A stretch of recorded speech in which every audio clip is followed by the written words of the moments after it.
వెనకడ కూడా తండ్రి ఆయుడు ఊరందరిని కాల్చుకు తినేవాడు రోజు నూతి పళ్ళెం దగ్గర అశుద్ధానికి వెళ్తున్నాడు, మల విసర్జనకి వెళ్తున్నాడు.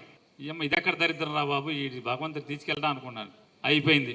కొడుకు వచ్చాడు, పోన్లేరా బాబు ఈ బాధలు మనకు వెళ్ళి నూతి పళ్ళెం దగ్గర దరిద్రం చేసేది లేదులే అనుకుంటే కొడుకు వచ్చి సరాసరి నూతులోనే వెళ్తాం స్టార్ట్ చేశాడంట. అట్టా ఉంది ఈనాడు పేపర్ తంతు.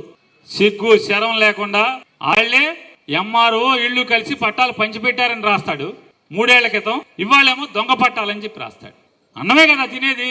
ప్రభుత్వం ఇచ్చిన ఇంటి స్థలాన్ని నిలుపుకోండి, తహసీల్దారు కమిషనరు పక్కన నా పక్కన ఇళ్ల పట్టాలు పంచి పెడతారు, పక్కన మున్సిపల్ కమిషనర్ వీళ్ళందరూ కూడా ఉన్నారని ఇదే పేపరే. ఈనాడు గౌతమ్ రెడ్డి అని విజయవాడ ఆయన గెస్ట్గా వచ్చాడు, ఆయన కూడా పంచాడని రాశాడు. ఇంకేంటి, లబ్ధిదారుకి ఇళ్ల పట్టాలు పంపిణీ. ఏఎంసీ చైర్మన్ అచ్చాబా గారు కూడా ఉన్నారు, తహసీల్దార్తో పాటు కమిషనర్తో పాటు దాదా గారు వీళ్ళందరూ ఉన్నారని చెప్పి దీంట్లో రాస్తాడు. ఇది ఈనాడే. నేను అంటే ఈనాడు కోనే సెంటర్ పేరు మీద వచ్చింది. దాంట్లో నగరంలోని మాచవరంలో శ్రీశైలం కార్య సందర్భంగా ఉన్నాయని సెంటు స్థలం విలువ పేదవాడికే తెలుసు. సమీపంలోని 33 నుంచి 40 వార్డుల్లో ఉన్న లబ్ధిదారులకు 3000 ఇళ్ల పట్టాలు పంచిపెట్టారు. దాంట్లో కమిషనర్ మొత్తం పెద్ద ఫోటో, జనము, అధికారులు ఉన్నారు. ఇది నేను ప్రభుత్వాన్ని లేదా రెవెన్యూ అధికారులను నేను గట్టిగా అడుగుతున్నాను, డిమాండ్ చేస్తున్నాను. ప్రతి సచివాలయంలో జగన్మోహన్ రెడ్డి గారి ప్రభుత్వంలో నవశకం అనేటువంటి వెబ్ పోర్టల్ ఉంది, వెబ్సైట్ ఉంది.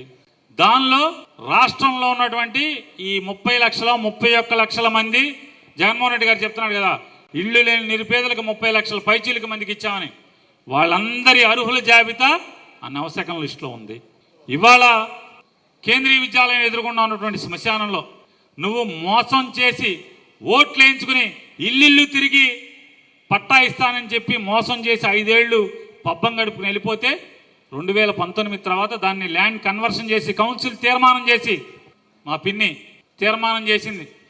మా పిన్నితో పాటు ఉన్నటువంటి 44 కార్పొరేటర్లు అందరూ కలిసి తీర్మానం చేశారు, ఏకగ్రీవ తీర్మానం.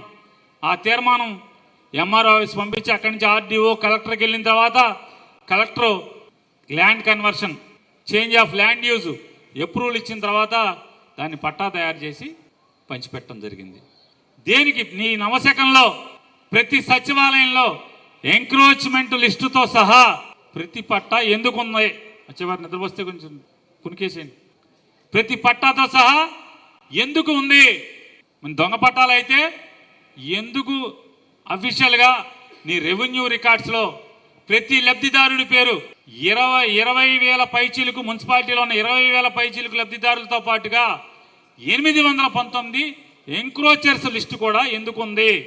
రెగ్యులరైజేషన్ ఆఫ్ ఎంక్రోచ్మెంట్స్ అనే ఒక నంబర్ ఇచ్చి ఎందుకు జరిగింది అని అడుగుతున్నా. ఎవడిచ్చాడు దొంగ పట్టాలు? ఎవడికేం అవసరం? నీ ఆఫీసులో ప్రింట్ అయ్యి వస్తాయి కదా, నీ ఆఫీసులో ప్రింట్ అయ్యి వచ్చి వాళ్లే కదా ఇచ్చింది. ఇవాళ ఎంత కిరాతకంగా